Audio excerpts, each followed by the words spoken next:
business page. So we've talked about a lot of really interesting things so far. And so I just kind of was looking at some of my past notes. And, we've talked about the endless cycle of unhealthy relationships. We've talked about solutions in those things. We've talked about why people stay. One of the reasons is great sex. We've talked about the expense of being in unhealthy relationships. Hi, Cheryl. Yay, you're here live. Yay.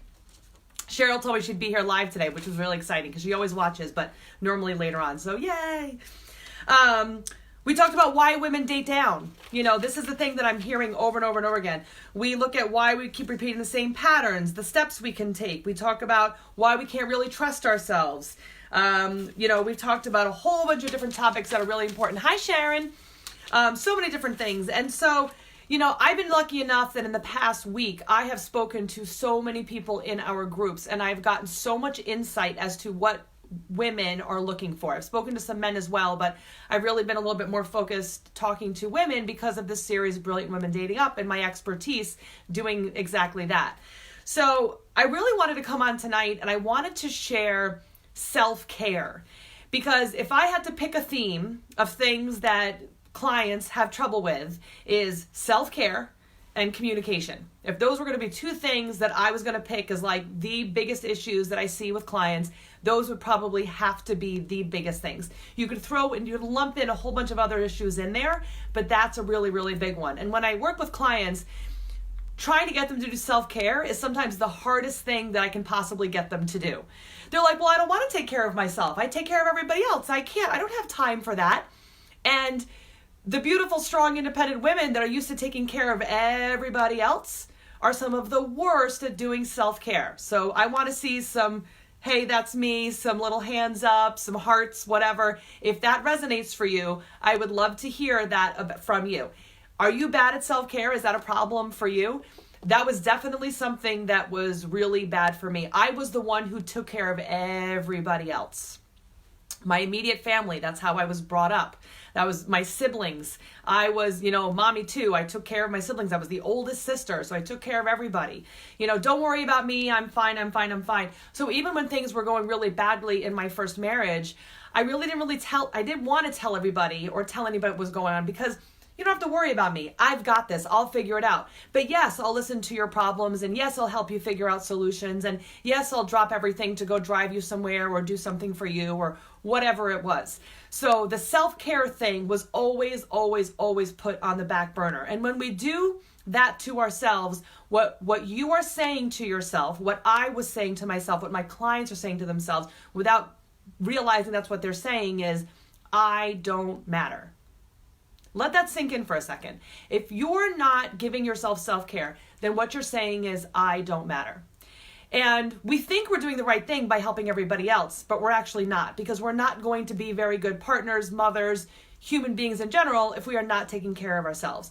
So I came up with a list, and the list is so long, because I think that when we talk about self-care, there's some pretty basic ones that everyone can figure out. People are like, oh yeah, well, we should meditate, and, we should do, whatever things that you enjoy doing. What are the hobbies that you enjoy doing? And those are easy for people to choose. But sometimes people choose some that are not really healthy. And when I'm working with people, I have to remind them, like, I'm sorry, but having another glass of wine on a Tuesday when you have to get up at 6 o'clock in the morning is not really an example of self-care. Sorry. Sorry if I ruined everyone's night. It's not a good day on a Wednesday to have a few glasses of wine. If there is definitely some parameters. So I want to give you some ideas for self-care and let you see maybe where you fit into these categories. So the first thing is, I'm going to give you like positive self-care and then negative self-care. So the first one is accepting help. Now, strong, independent, beautiful women accepting help. What does that feel like to you? If someone says, can I help you? What is often your response? No, I got it, right? That was me. I got it. I don't need to see a therapist. I don't need a coach. I don't need, my friends worrying about me. I don't need my family worrying about me. I don't need anybody worrying about me because I got it. I don't need the help. Hi, Cindy. So accepting the help is one of the things that's really, really hard. Or even someone tries to help us and then they're not doing it right. You know, it's like the example I hear women talk about very often with their marital partners is, well, you know, I don't want them to do the laundry because they don't fold it right, or they don't put away the dishes right, or they don't, you know, clean the bathroom the way that I like it. So there's a little bit of that micromanaging, you know, where someone is offering to help and we don't like the way they do it, so we're going to tell them that we don't like it, or say we're going to do it ourselves. But we're hurting ourselves when we do that, because then the person's not going to offer to help anymore. So one of the things that I've actually learned is accepting the help. Someone doesn't have to do it exactly like us for it to be right. You know, like my husband and I joke around when we're folding laundry. I fold the shirts one way, he folds them another way. And so we've just come to terms. Like, I think in the beginning he would like fix it, but now he's like, you folded it. Why should I refold it a different way? It's still folded and I'm putting it away. You know, and I'm sure I'm not the only family that folding laundry is one of the more difficult things to do, right? We do laundry, and then if we're lucky enough to remember to take it out of the wash to put it in the dryer, then there's the hard part of getting it folded. So if someone's willing to help you by folding the laundry, let's not complain about it. Let's be happy that it was folded. You know, there are certain things that we need to be okay with asking for help for. You know, are you a business owner and you're not very good at one little piece of the business? Hire someone that can help you. If you are needing education, you know, maybe you need to take some classes and to get more education somewhere. You know, there are things that you can do to ask for help. That is not a bad thing. In fact, that is a sign that you are aware of your faults and your positives. You know, I am good at a lot of things. There's also a lot of things that I'm not so good at, and that's okay. I can be honest with myself. I can know myself. So there are certain things that I have had to learn over time that I don't have to do it all. I can say no, and I can ask for help. And that doesn't mean that I'm not good enough, I'm not smart enough, I'm not enough. That means I know my limits and I get the help that I need. Thank you, Mary. You know, I know what I need. So that's what it is when we're talking about knowing your limits. And that's another thing too. I actually had a client that she was so good at doing everything, like everybody would ask her to do stuff. So what she had to start saying was, and she was feeling really overwhelmed. I guess I should finish that off. So one of the things that she started to say was, when people asked her to do something, she would say, let me get back to you. So that she was able to think about it and say, hey, wait a minute.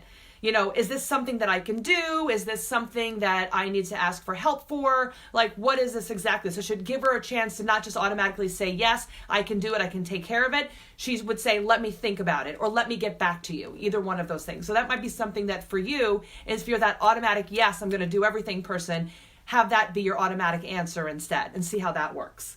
The no, doing too much. So then there's the opposite. We're doing so much. So like that client she was good at everything. You know, how do you get something done? Give it to a busy woman. You know, there's that phrase, and I'm sure you've probably heard it before too. Give it to a busy woman, she'll get it done. You have to be the one that says that you will not accept all of the work. You do not have to be the one who does all of the things. That is not healthy. When I was pregnant, I realized that if I was going to keep moving forward with sharing information with everybody, I was going to have to hire an assistant. I wasn't good at making at actually like doing video editing and posting things and stuff like that. So I hired someone to do that. You have to know, like I said before, what you are good at and what is possible for you.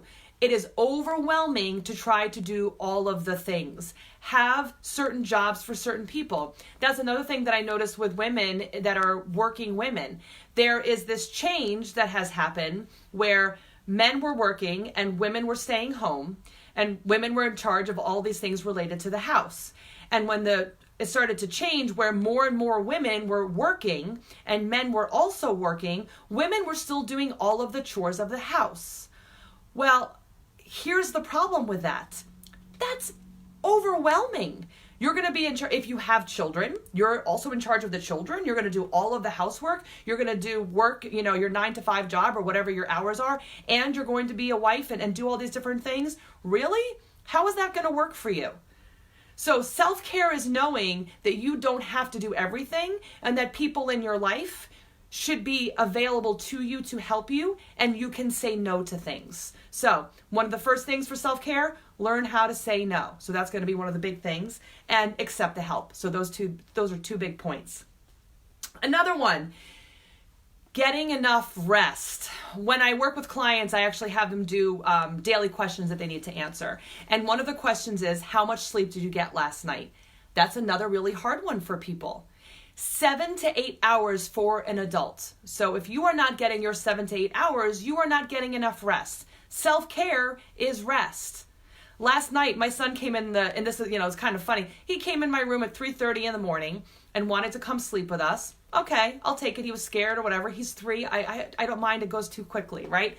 So he comes to lay into bed with us. But for the next hour, he's like, you're like, how can someone so little take up that much space? And I didn't get enough sleep. And I will tell you that for the whole rest of the day, I have not felt right. I felt like it's harder to think. It's harder to concentrate. Even like, my stomach feels weird. I just don't feel 100%. So having that 7 to 8 hours, if that doesn't feel normal to you, that's probably because you're used to living in a detriment. And your body is being physically affected by you not resting enough. So having enough rest is a big part of self-care. That's 7 to 8 hours. Something that is not self-care is plopping in front of the television and watching hours and hours of television. What are you getting done? What are you neglecting? Can you have a bad day and that's what you need to do? Of course. We all have those days where we just need, some days it's Sunday, we don't get out of our pajamas and we all hang out inside the house and we don't really get anything done. Okay, great. But we're doing things all the other days of the week.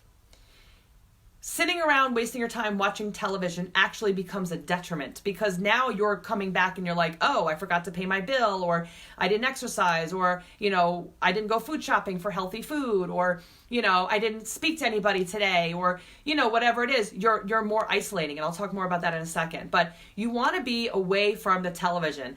And, I was thinking actually right before I came on that with my first marriage, I remember hours where my ex wanted to just sit and watch television. And I remember feeling so frustrated because I was like, I feel like I'm wasting so much time watching TV. Like, I'm a doer. I like to do things. I like to accomplish things. You can get way more done when you're scheduled. And that's another thing I work on with clients is scheduling all of your time so that it's used more efficiently. But at that time, I just didn't have my voice. I wasn't able to explain what I needed. And even if I did, he wasn't listening anyway. But long story short, for the next 2 years after that, I never even went in my living room. I never turned on the television. So for 2 years, I never turned on the TV. And even now to this day, my go-to is never the television. As soon as I have some downtime, I'm like watching an educational video, or I'm reading, or I am, doing other things that are productive. And of course, resting and relaxing as well. But TV is not my automatic go-to. That's not the first thing that I do when I come in the house and sit there, because you get sucked in. It's that mindless, like there's like a buzz on the television that gets you sucked in, right? And then all of a sudden you're like, Netflix and chill. Next thing you know, it's 4 hours and you haven't done anything and you've been sucked into a TV show that you're not even sure you really like. So mindless television is definitely one of those no-nos when it comes to self-care. An hour or two, maybe two hours, give or take, that's not bad. We need that for a little bit of relaxation, calming down. You could also read a book. You could take a bubble bath instead. Other options would be better than sitting in front of the television for hours at a time. All right, the next one, dressing in what is comfortable for you. This is a good one because your self-care, it's about you.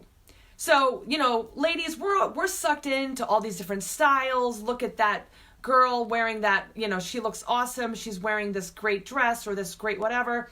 Find what is you and express that. Find what is comfortable.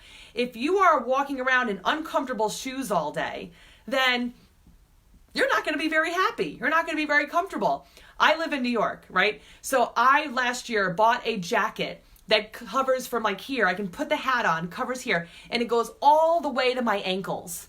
And I could tell you that, when I was in my 20s, I would have probably been wearing a little jacket that was just right around the hips and, cute high-heeled shoes, and I would have been walking around freezing to death and my feet would have been killing me. That's not happening anymore. I want comfort. And can I tell you the amount of people that give me compliments on my amazing jacket? I was at a concert on Sunday and 4 people came up to me and they're like, oh my God, I love your jacket. It's so great. And I'm all warm and toasty and they're all freezing in their cute little things, their little jackets or whatever they're wearing. Find something that's comfortable for you. And in saying that, that also means stop comparing yourself to others. So when you're comparing yourself to others, you're automatically taking away the wonderfulness that is you. So, something to be aware of is that we don't need to compare. And when we say, make it you, the opposite of that, the no side, is the retail therapy. So some people will say, well, hey, I got to make my own style. I've got to buy clothes that make me feel good. So I'm going to go shopping all the time. Shopping's going to be my way of dealing with stress. That's going to be my self-care. But how are you going to pay for all of that? Is that going to put you in debt? Again, what else are you neglecting? So then that becomes something negative. So you want to make sure that you're still in balance. If you are shopping, what about if you go to a secondhand store? What if you, shop the sales? What if you only limit yourself to a certain time to go shopping? What if you don't have the money? What are other things that you can do to dress up your outfit or do other things that are going to be healthier? Actually, one of the things my girlfriend did a few years ago is she started to do a clothing swap. Now, totally recommend everyone watching this to do this. Maybe right after the holidays, January, February, something like that, do a clothing swap and have a mixture of all different sized people, have all different styles of people that are invited to this. Like invite all your girlfriends and have them over and do a clothing swap. And basically what that is you're cleaning out your closet of all the things that you don't really wear. You bring it to this clothing swap and all of the friends get to pick some of the outfits that they like. It's free. Some of your friends, you'll be surprised at how great of taste they have. And there are some things that they've never ever worn. I have a friend of mine who's doing very well for herself. I got some really cute outfits that were brand new with a tag still on them that she had never worn. I get to reap the benefits of her not returning her clothes. You can have that too. So that could be something else that you do. If like retail therapy is going to be a no-no because you're spending all of your money, then have a little event where you have some girlfriends, have some snacks, have some social time, which of course that's all part of self-care as well, and trade your clothes. And then with what's left over, you can donate that to a abused women's shelter, to a regular shelter. You can donate that to Goodwill. You choose who you're going to donate that to. But you guys get to choose first, and then you get to donate it. So you're actually helping a lot of people actually with your choice of having a good time and doing the clothing swap. So just another idea for some other self-care, getting the clothing swap without doing the retail therapy and putting yourself into debt. The next one, eating healthy food. That is one of the things that I recommend for my clients as well, is having their green smoothies. If you've worked with me, I see some of you you have been my clients before, or you're currently my clients. And to be able to have your green smoothies every day, make sure that you have your micronutrients.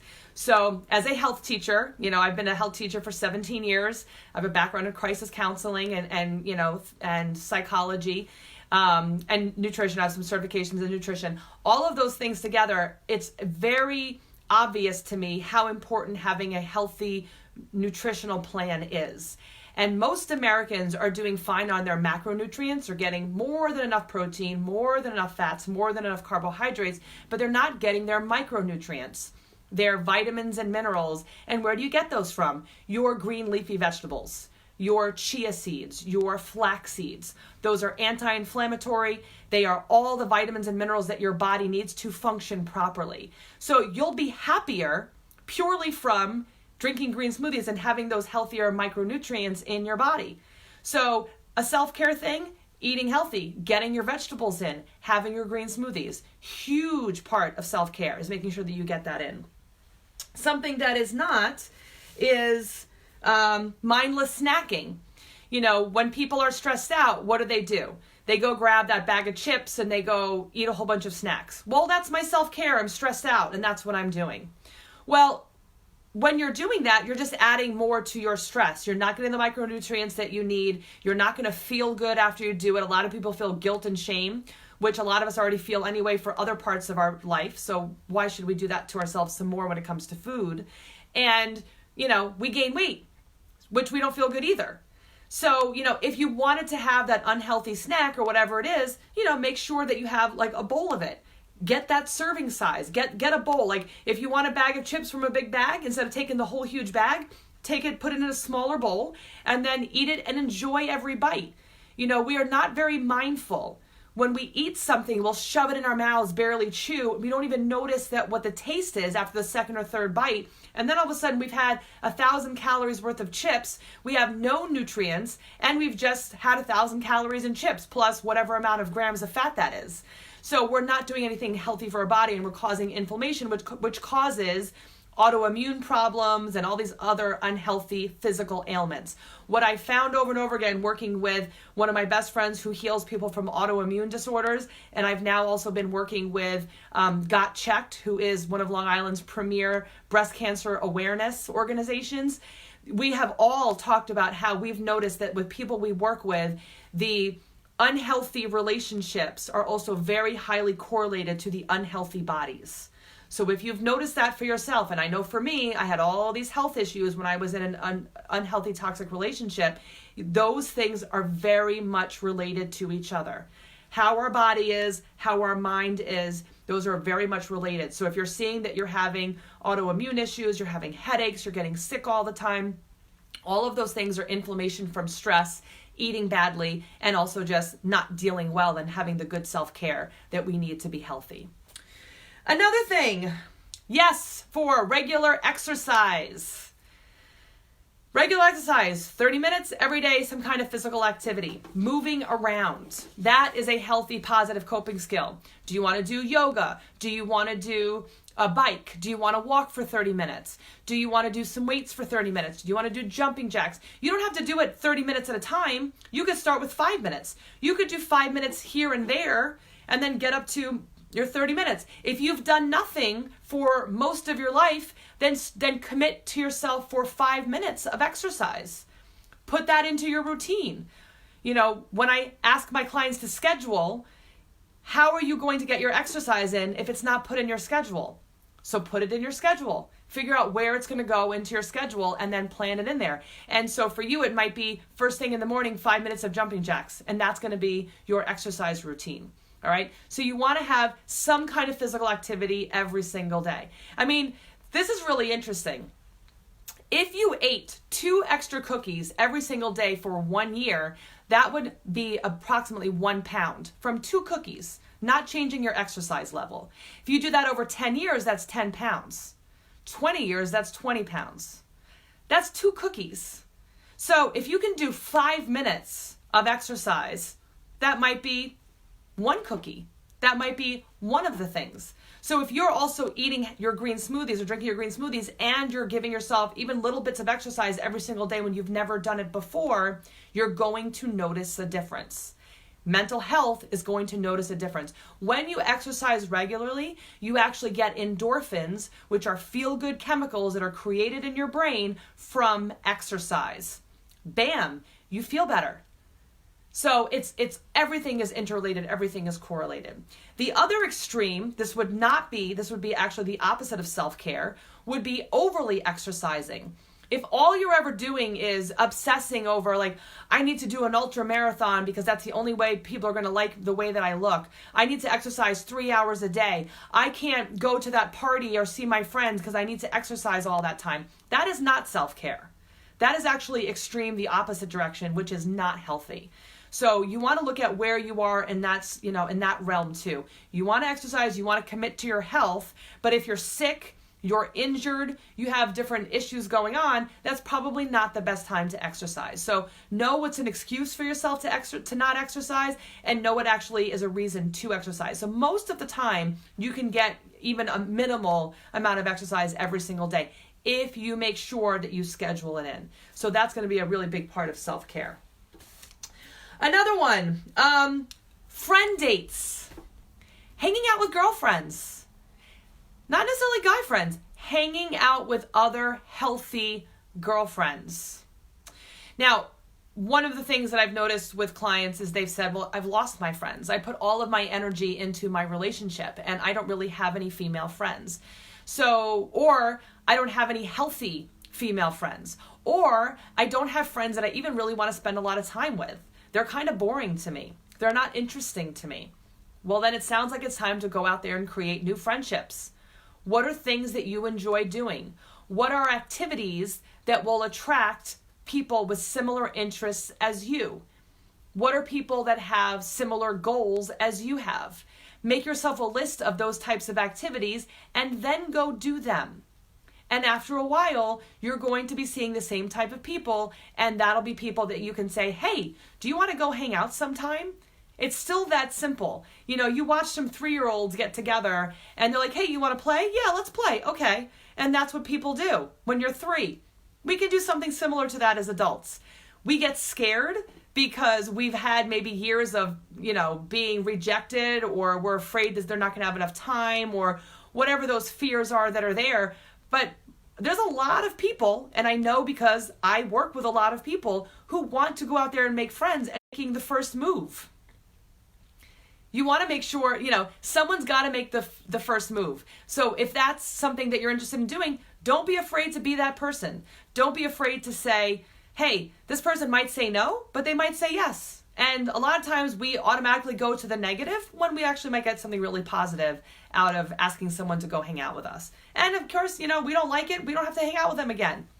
That there's all of those things. So trying out making new friends and making new acquaintances and experiences with people that enjoy the same things as you do, and that's like one of the reasons why we're going to Costa Rica, is because there's all these women that are looking at doing the same things. So that's one of the parts of the Costa Rica trip, is being with other women who are all looking to achieve and work on the same things that we are. Hi, Jamie. All right, the next one. Here is the no for self-care, is looking to escape. If you're needing to go out every weekend and go out and get drunk, and you are, your friends are your drinking friends or your drug friends or whatever those types of friends are, or they are people that there's just a lot of drama with, that is not self-care. That is the opposite of it. That is actually causing you more harm than good. Being around healthy people helps you to move up. Being around dysfunctional people actually brings you down. You want to surround yourself with people that increase your energy, not people that decrease your energy. And when you're with people that are angry, they're nasty, they're angry at the world, they're unhappy in their relationship, but they're not doing anything about it. You hang out with those people and you're just like, ugh, you don't have the energy to do other productive things. And you start to think, oh my gosh, that's just how people are. That's how some people are, but that's not how everybody is. So making sure that you are with people who are healthy, that's going to be the positive self-care. Being with people where you're just trying to escape and you're not dealing with, and maybe you're even there trying to automatically help and fix them, those are people that you don't want to be surrounding yourself with. Those are not people that are going to help your self-care. You should be filled with joy. When you're hanging out with your friends, Marlene, I was just thinking about you when I was just talking about effective people to have in your life. You should not feel drained when you are hanging out with someone. You should feel energized. So if you're constantly seeing people and they are feeling like leaving you and you're feeling drained, probably should rethink hanging out with them again, because that's not who you want to be spending your time with. The next one, and this is the one that I'm going to actually end with when it comes to self-care. And this is one that there's a lot of people in here that are going to be like, yes, I know, Stephanie, you're telling us this again. Healthy boundaries. So when I started this, I said communication and self-care were some of the biggest issues. So I'm going to end the self-care segment with boundaries. What is okay for you? And once you've decided what is okay for you, what is the consequence of that boundary being overstepped? Do you mean what you say when you set that boundary? That's actually self-care. You allowing someone to walk all over you, not respect your wishes, do whatever they want, keep coming back into your life even when you said to them over and over and over again, I will not accept this behavior anymore. That is not self-care. That is actually causing you more pain, more stress, and more frustration. And I will also tell you, it is not helping the other person. If you are enabling someone else's bad behavior, they do not even have the opportunity to fix it because you keep allowing them to behave that way. Whether it's you trying to fix it yourself which we're not going to be very good at because that's not our issue to deal with, or we are allowing them to continue behaving in ways that are inappropriate. If someone calls us names and we say, don't ever do that again, or I'm not going to talk to you, but we keep allowing them back in our life to call us names, well, they're seeing, oh, well, I'm allowed to call her names. She just says those things. She doesn't actually mean it. And then they go around thinking that it's okay to speak to people that way because you let them. We show and teach people how to treat us. And so we need to remember that. And that also means that people are not necessarily going to be happy when we are setting these boundaries. And I know the people pleasers that we are, most of us are, is that we want to make other people happy. So we want to make other people happy even if it's to our detriment. That is not self-care. Making other people happy is not going to necessarily make you happy. I had a meeting with some 17-year-olds, and I run the Gay Straight Alliance and for teenagers. And so there were kids, and they're the leaders of the group, and they're supposed to be in charge of it. And they were like, nobody listens to us. And I said, well, you're going to have to be a little bit more firm and let people know what your expectations are as a leader. And their response was, but I don't want them to not like me. And I said, guess what? As a leader, you're not going to be liked all the time, but people are going to know what you want and need and what your expectations are, and they're going to respect you more. And they were like, well, yeah, but people like you. I'm like, not everybody likes me, and that's okay. I'm not trying to make everybody like me. That's not my job. My job is to like me. My job is to take care of myself. I'll let everybody else take care of themselves. If they don't like what's going on with me, they cannot be around me, just like the same thing I could do for someone else. You don't have to allow unhealthy behavior. Allowing it is completely against self-care, and it is not helping you at all achieve the results you're looking to achieve. What is not good for a self-care? Isolating. We are social beings. So when you look at full health, you're looking at social health, physical health, mental health, and spiritual health. And spiritual health does not have to mean that you're part of a religion. It could be that you just feel a connection with something larger than yourself. So all of those different parts are really important when it comes to health. And if you are isolating yourself and you are not allowing healthy behaviors or healthy relationships into your life, then you are not taking advantage of self-care. It is not self-care to be around people who are hurtful and mean towards you. It is not self-care to say, well, then I'm not going to talk to anybody and I'm just going to curl up and be by myself all the time and not spend time with anyone. That, for us as human beings, does not help our psyche. That does not help our mental health. Again, are there times where we're going through something and we might want to isolate for a little bit? Of course. However, if we stay there, if we stay in that isolation mode, we're just going to keep going downhill. So, what are the things that are important to do? Well, we talked last week, or I guess it was 2 weeks ago because last week was Thanksgiving. We talked 2 weeks ago about making sure that you have that team. So making sure that you have those people that are there to support you and are there to just kind of like hold you up and keep you accountable. And so, as a coach, that's what I do, is I help people stay accountable, because you can say you want to do all those things, but it's not necessarily easy to do all of them. So like, as I went through the list of self-care, you might be like, yeah, well, I know those make sense to me. But now that we are adults, who checks in to make sure that you are doing the things you promised to do for yourself? Nobody. And if someone did do that, we might not listen because we don't want to. We want to go against what it is. Sometimes we act like angry children, like, meh, I don't want to go to the gym today. I don't feel like it. And we're not even realizing that we're doing it. It's a subconscious thing. We're going against what we know is good for us, but I don't want to do it. Sometimes having that person to answer to is a good way to keep you accountable, because what is your goal? I say that all the time to my clients. What is your goal? Is it to be happy? Is it to be healthy? Is it to, live a long life doing things that you love? What is your goal? And then we have to look at how we need to get there. It's very interesting how few people, they can say what their goal is, but they don't know any of the steps to get there, and they're not taking any of the steps to get there. So it's not really a goal, it's a dream. You know, it's a wish. Those things they're not real. They're not tangible. Goals are real. They're tangible. So if you have a goal, then you figure out the steps to get there and you make it happen. And you do whatever you need to do to make it happen.